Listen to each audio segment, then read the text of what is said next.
Yeah, thank you for that, Hilary. Wonderful. Thank you. Thank you. My pleasure. And yeah, I hope everyone's resting, uh, whether you're here live or not. Thanks for being here with us. If you do have a question, you're welcome to type it in and ask. I know we're a little over time, uh, but thank you, Hilary. I feel amazing. I'm just going to bring on all my favorite teachers so they can guide me and I can meditate, and It's a that'll good be that. system. It's a good system, man. A good thing going on. uh, and if any of you want to find more of Hilary's work, um, well, one, you have a really awesome course on Insight Timer. What is it called again? How to sleep effortlessly. 10 Days of Sleeping Effortlessly. Sleeping tips, sleeping practices. Yeah, and then also you could, her website is, I love this, meditationchick.com. Although it's getting a rebrand, so it's about to disappear and become a landing page. But Oh, email cool. list works, so that'll still be there. Um, Awesome. yeah, taking your advice, Wonderful. buddy. Well, thank you so much, Hilary. Really appreciate you coming and teaching us tonight, today, wherever you all are. It is my pleasure. Thank you for having me, my friend. Yeah. Oh, we do have a question, so maybe we can take that before we go. Like, whenever I feel myself drifting off, I panic a little bit and bring myself back. Yeah. So do you have issues with sleep? It's a good question. No issues with sleep. A scary experience in India. With meditation? Hmm. Yeah. Some, Sometimes it's hard just letting go, isn't it? If it was easy, we would just all let go. Yeah. You know, letting go is learned. It sounds so silly to say that, but and especially with practices that you can sense are inherently uh, particularly powerful, um, there can be some subtle layers of resistance there because you get the sense of these tantric practices especially are really about taking you into relationship with the formless. Yeah, yeah, Oh, wow. yeah. So if someone's watching on recording, you can't see people's comments. So I'll just read that you felt outside your body and heard yourself breathing and shaking, couldn't bring yourself back. Interesting. That didn't happen tonight. That happened in India.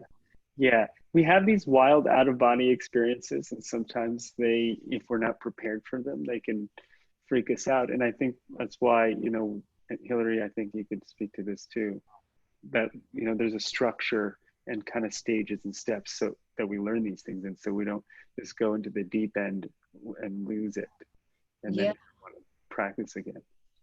yeah, it's we get like in the kind of Western framing of meditation, we get this sense that it's just like, for stress reduction. And that's a big part of it.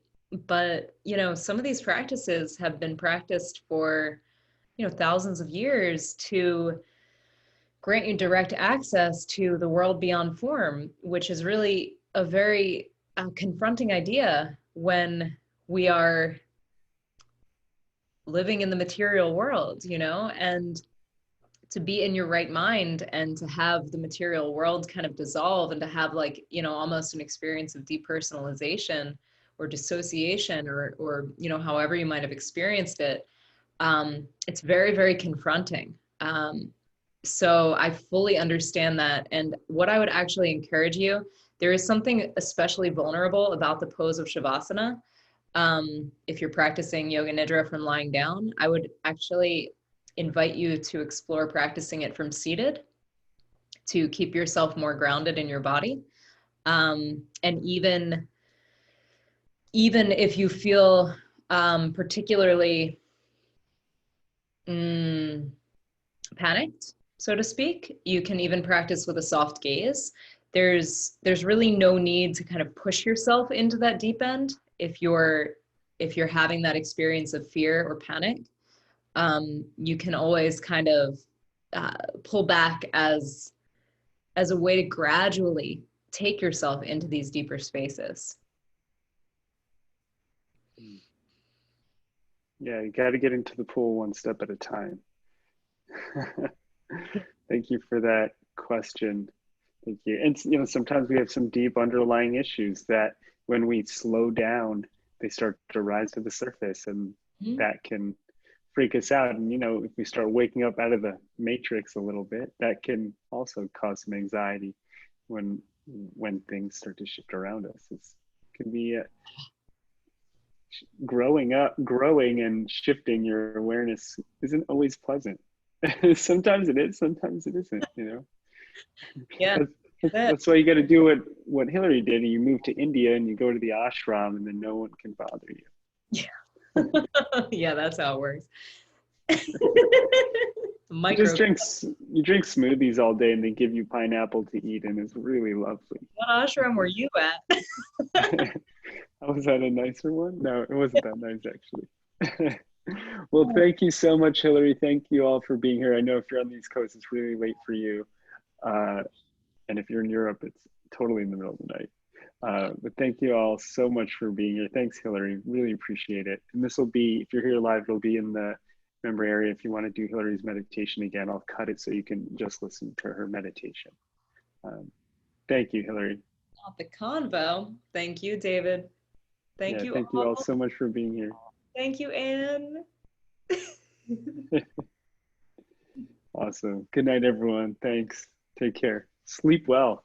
I hope you will tonight. Yeah. Bye, guys. Stop recording.